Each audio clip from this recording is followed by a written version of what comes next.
To have a look at the market update with Chris Conway from Marcus today. Chris, following a quiet night on Wall Street, how are we trading this morning?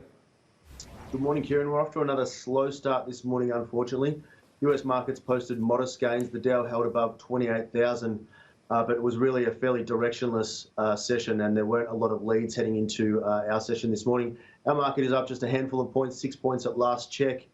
Consumer discretionary names are faring well. Energy is struggling on the back of a slide in oil prices overnight. And speaking of energy names, BHP and Woodside have finally come to a processing deal for their Scarborough project. That project has been plagued by negotiation problems, but finally they've come to this deal, and first LNG is now expected in 2024. And what's the mood of the market more broadly right now, do you think?